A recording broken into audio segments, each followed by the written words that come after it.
আসিয়া একটা চিৎকার দিয়া বলে, মালিক, ইমানের জন্য, ইমানের জন্য, ইমানের জন্য, ইমানের জন্য ফেরাউন আমার ইজ্জত সরাইয়া দিল, আমার সবচেয়ে বড় নিয়ামত আমার কাছ থেকে ছিনাইয়া নিল।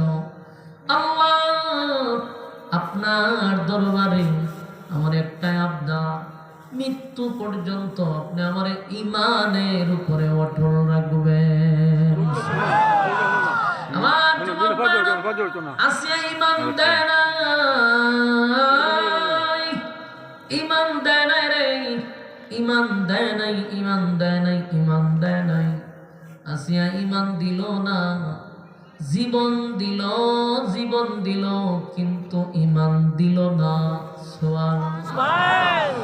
এই জন্য আল্লাহ বলেন, আমিনু কামা আমানান নাস, ঈমান আনো ওই মানুষদের মতো যারা ঈমানের পরীক্ষায় উত্তীর্ণ হইছে।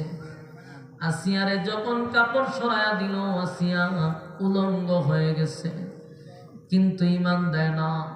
ফেরাউন ডাক দিয়া কয়, হামান রে, আমার বউরে আমি উলঙ্গ করে দিলাম, লজ্জায় শরমে আমারে খোদা ডাক দিবে না, আমার বউ আমারে খোদা বইলে এখনো ডাক দেয় না।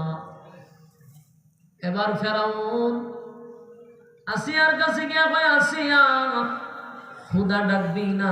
কয় না।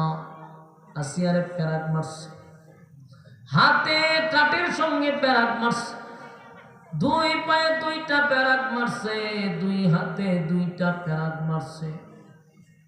জীবন্ত মানুষের পায়ে হাতে যদি প্যারাক মারে কি বুঝে?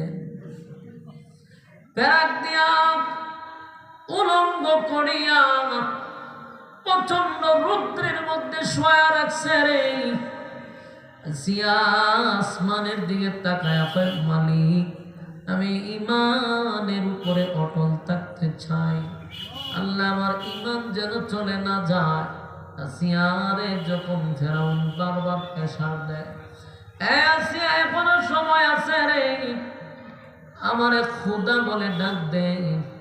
আসিয়া কয়, ফেরাউন আমার জীবনের সবচেয়ে বড় সম্পদ ইজ্জতটা নিয়ে গেলি, আর জিন্দিগিতে আমি যতক্ষণ বেঁচে আছি তত দূরের কথা, একটা সেকেন্ডের জন্য আমার আল্লাহর নাম আমি বলবো না, আমি ঈমান দিব দূরের কথা, আমার মালিকের নাম আমার জবান থেকে শোনাবো না।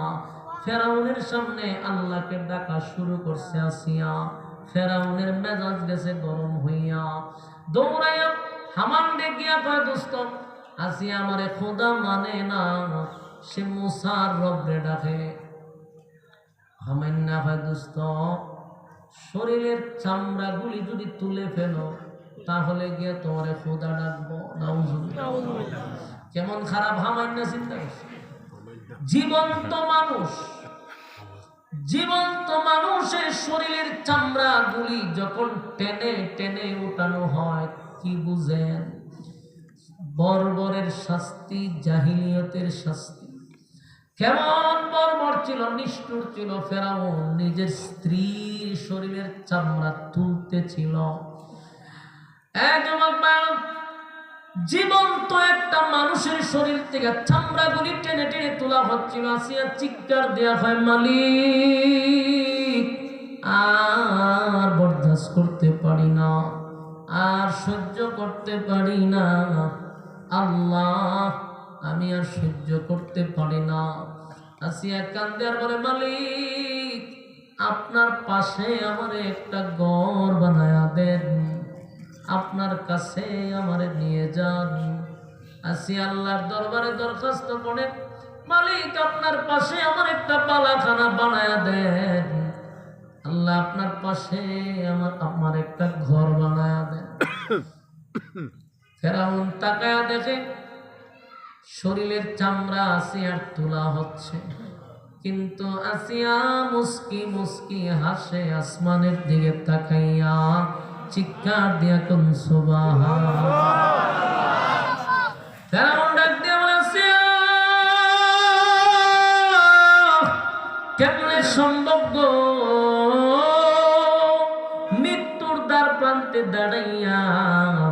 এমন শাস্তি দেওয়া হচ্ছিল, এমন শাস্তির মধ্যে কোনো মানুষের মুখ দিয়া কি মুচকি হাসি আসতে পারে নাকি?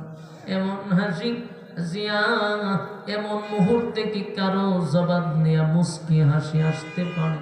আসিয়ারে বল, মৃত্যুর ধার প্রান্তে তুই দাঁড়ায় আছে, বল আসিয়া মিথ্যা বলিস না, কেন তুই মুচকি মুচকি হাসস? আসিয়া কয়, ফেরাউন, আমি যা দেখি তুই তা দেখস না। আমার মালিককে আমি বলছি, আমার মালিক যেন জান্নাতে আমার মালিকের পাশে একটা ঘর বানায়া দেয়, মালিকের পাশে যেন দর বানায়া দেয়। আমার মালিক আমার চোখের সামনে জান্নাতের বালাখানাটা তুলে ধরছে, আমি আমার জান্নাতের বালাখানাটা দেখতেছি। নাজ নিয়ামত দেখার পরে এই পৃথিবীতে তাহার আমার কোনো ইচ্ছা নাই, এই পৃথিবীর প্রতি আমার কোনো মায়া নেই, আর কোনো আকর্ষণ নেই। আমার মালিক আমার যে বালাখানা চোখের সামনে তুলে ধরছে, এই নাজ নিয়ামত দেখা আমি চলে যাওয়ার জন্য ব্যস্ত, আমি থাকতে চাই না। আমার মালিক যেন মালিকের কাছে নিয়ে যায়।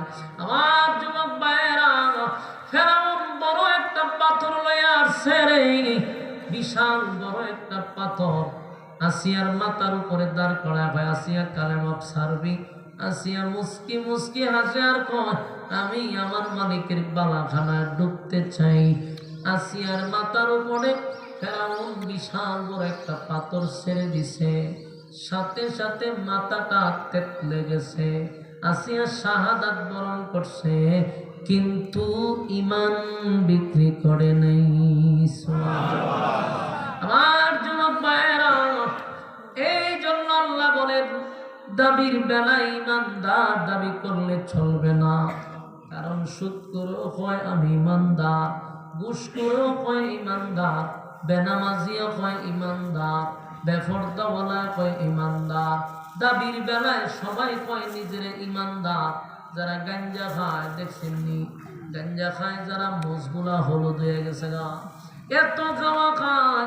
এই সমস্ত গাঞ্জা কুর্রে যদি বলেন তুই যে গাঞ্জা খাস তোর ইমান আসেনি, হেও লারা দিয়া হয় গাঞ্জা খাইলে কি সে ইমান আছে?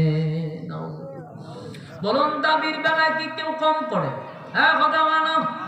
আসর বসা যত আখাম কোখাম, দিনের খাম রাত্রের খাম, সব কাম তারা করে, কিন্তু দিন শেষে কয় আমার ইমান আছে। আল্লাহ কয়, দাবির বেলায় ইমান লইয়া কবরে আসলে জান্নাত তো দূরের কথা, জান্নাতের গ্রাণও পাবি না। আর যদি দুই গুণে গুণান্বিত হইয়া, জান্নাতের দুই গুণে গুণান্বিত হইয়া বান্দা বান্দি কবরে আসবি, ওয়াদা দিলাম